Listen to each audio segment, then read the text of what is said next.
Fitore e cila pa frikë mund të konsiderohet si historike për skuadrën e Kukësit, drejtuar nga Armando Cungu. Rezultati ka qenë 2-0 në përballjen me Metalurgun e Donjeckut, një ecuri 8 pozitive e cila deri në këtë moment e ka marrë vetëm vlerësime.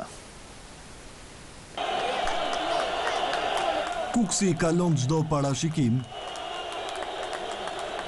Skuadra Armando Cungut mund 2-0 Metalurg Donjeck dhe hedh një hap të rëndësishëm drejt historisë së futbollit shqiptar në Europë.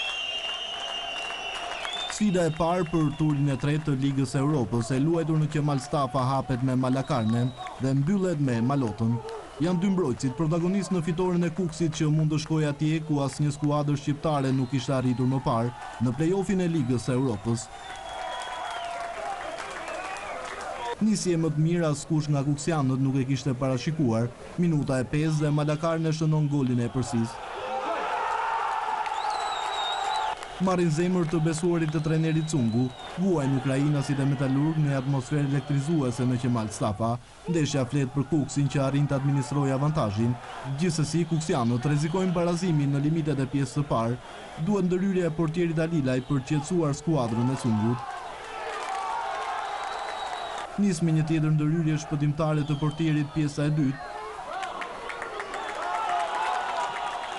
Kalojnë rrezikun futbollistët e Kukësit, duket që është mbrëmja e tyre. Pa rezultat, tentativat e Metalurg Donjeck që në minutën e 69 mbetet me 10 lojtarë në fushën e lojës, del me karton të kuq Morozui.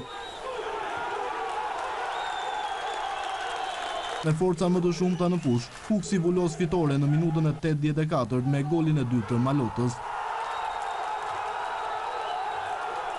Nuk ka kohë për surpriza, të dorëzuar ukrainasit e Metalurg, ndërsa e gjithë festa është për Kukësin. 2-0 dhe tani skuadra Armando Cungut është shumë pranë kualifikimit rekord në play-offin e Ligës së Europës. Duhet pritur ndeshja e kthimit, por deri atëherë kuksianët mund të ndërrojnë.